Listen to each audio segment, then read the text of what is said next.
जय हिंद दोस्तों, स्वागत है आप सभी का world of current affair session पर। मैं हूं आप सभी का राजा गुप्ता, एक और इंपॉर्टेंट न्यूज के साथ आप सभी के सामने हाजिर हूं। दोस्तों, जैसा कि आप सभी को पता है कि कल 14 जनवरी को मकर संक्रांति मनाया गया और भारत के कोनों कोने पे, भारत के हर जगह पर इसे हर्षोल्लास के साथ इस फेस्टिवल को सेलिब्रेट किया जाता है। और इस दिन दोस्तों पतंग जो है उड़ाई जाती है। हर जगह गली मोहल्ले पर आपको बच्चे और बड़े बूढ़े सब पतंग उड़ाते देखने को मिलेंगे। लेकिन दोस्तों, एक जो बड़ा इशू अभी बन करके आ रहा है, जो पतंग में मांझे का इस्तेमाल किया जाता है वो जानलेवा हो सकता है। ऐसी बहुत सारी कल घटनाएं देखने को मिली जिसकी वजह से हमें यहां पर सचेत रहना चाहिए और लोगों को अवेयर करने की भी जरूरत है।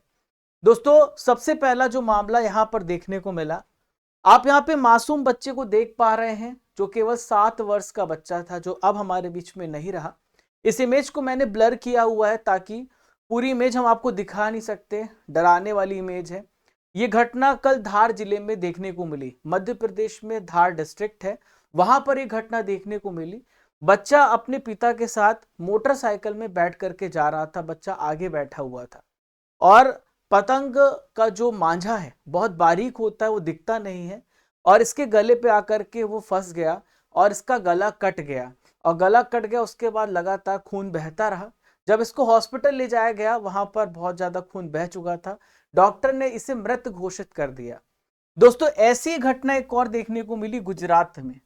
गुजरात के महिसागर जिले में एक घटना कल और देखने को मिली। एक 4 वर्ष का बच्चा था और वो भी अपने पिता के साथ जा रहा था और सेम जैसा इसके साथ हुआ था, सेम वैसा ही घटना उस 4 साल के मासूम बच्चे के साथ भी हुई, जो पतंग का मांझा था गले में फंसा और जिसकी वजह से मौत हो गई।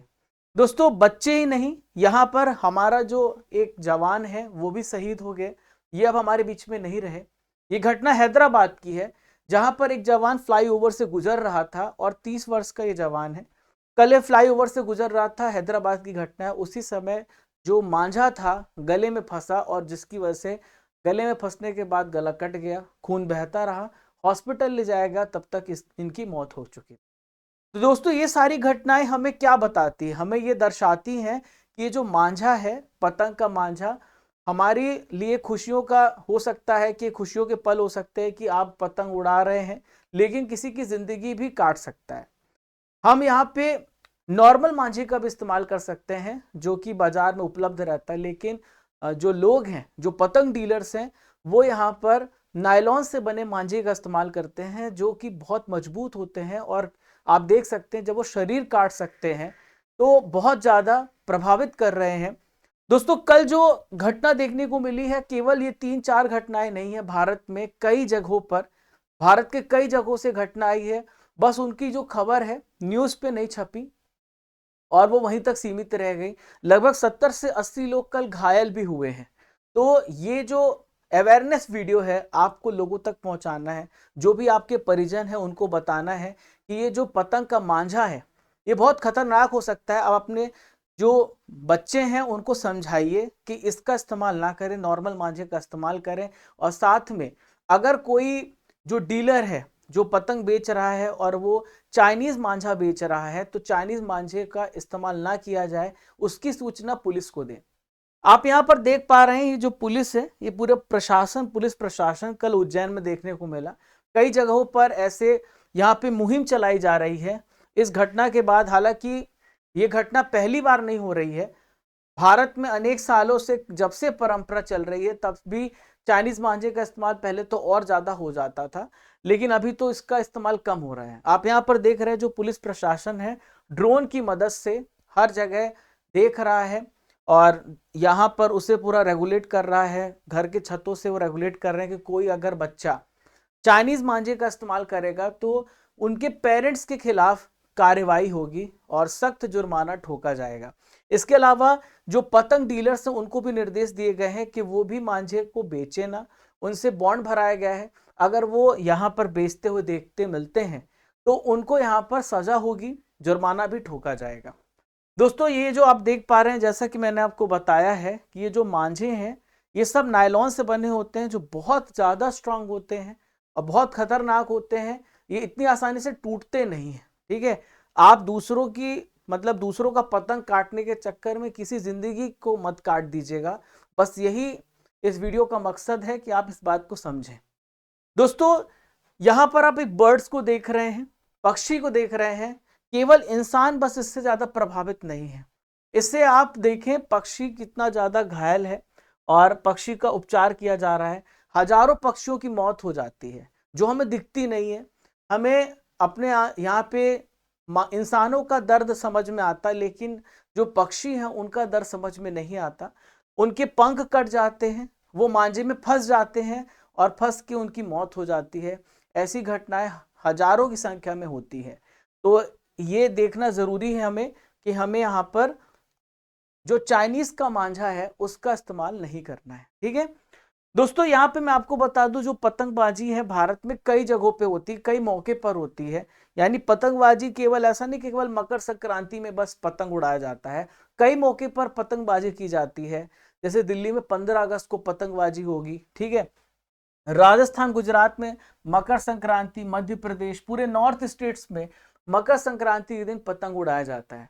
दक्षिण भारत में पोंगल में ये पतंग उड़ाया जाता है। लखनऊ में दिवाली के अगले दिन मनाया जाता है। पंजाब हरियाणा में बसंत पंचमी में, यूपी में रक्षाबंधन में, राजस्थान के बीकानेर में अक्षय तृतीया पर और उदयपुर में निर्जला एकादशी पर। यानी पूरे साल आप देखें पतंग को यहाँ पर उड़ाया जाता है भारत के कई जगहों पर, और कई घटनाएं हमें यहाँ पे सुनने को मिलती हैं। हालांकि हाई कोर्ट ने इसे निर्देश भी दिया है, लेकिन यहाँ पे लोगों को अवेयर होना चाहिए, लोगों को यहाँ पे सतर्क होना चाहिए कि उनके बच्चे या वो खुद यहाँ पर चाइनीज मांझे का इस्तेमाल ना करें, और वो जो पतंग सप्लायर हैं जो मांझे को बेचते हैं उनके ऊपर सख्त कार्रवाई की जाए। आपको सूचना मिलती है कि आप यहाँ पर देखते हैं कि आपके आसपास कोई जो है चाइनीज मांझा बेच रहा है, तो आप तुरंत पुलिस को सूचित करें और उसके खिलाफ सख्त कार्रवाई की जाए। ठीक है, तो दोस्तों जो मांझा तैयार होता है उसे भी जान लेते हैं। मांझा कैसे तैयार होता है, नॉर्मल मांझा है। नॉर्मल मांझा कैसे तैयार होता है तो मैं आपको बता रहा हूं। यहाँ पर मांझा बनाने वाले कारीगर आप देख पा रहे हैं, इन्होंने यहाँ पर इस कॉटन को, धागे को एक ओर से दूसरी ओर बांध दिया है। तो एक तरफ लकड़ी के लंबे लठ लगाए गए हैं, दूसरी ओर लकड़ी के लंबे लठ लगाए दूसरी छोर पर, और धागे इसके बीच में बांध दिए जाते हैं। अब इस पे लेप लगाया जाएगा। ये जो कॉटन की कच्ची डोर है इस पे रंग डाला जाएगा, पका हुआ चावल डाला जाएगा, इसकी लुगदी बनाई जाती है जिसका मिश्रण होता है, ये सब इसमें मिश्रित किया जाता है। तो क्या क्या मिश्रित किया जाता है? रंग, पका हुआ चावल, गम, पिसा हुआ शीशा, जड़ी बूटी, इसबगोल, ये सब मिलाकर के एक लुगदी तैयार की जाती है। फिर इस लुगदी को धागे के एक छोर से दूसरे छोर तक रगड़ा जाता है। ठीक है, तो ऐसे बनता है मांझा। और जब इसमें नायलॉन की कोटिंग होती है तब ये खतरनाक हो जाता है। नायलॉन इतनी आसानी से कटता नहीं है, आपका गला काट देता है। ठीक है, तो ये नॉर्मल मांझा इस प्रकार से बनाया जाता है।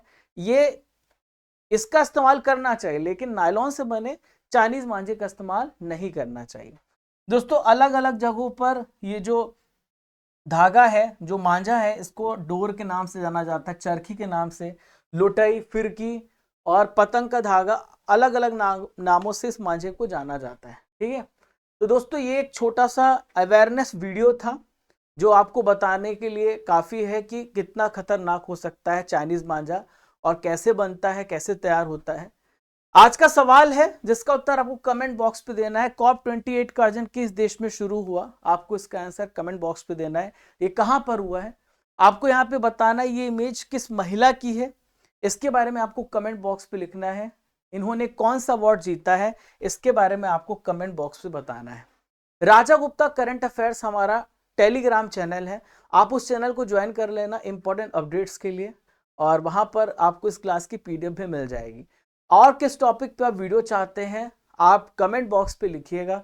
आपकी क्या राय है ये चाइनीज मांझे से संबंधित, जरूर बताइएगा कमेंट बॉक्स पर। थैंक यू फ्रेंड्स, मिलते हैं इंपॉर्टेंट वीडियो के साथ।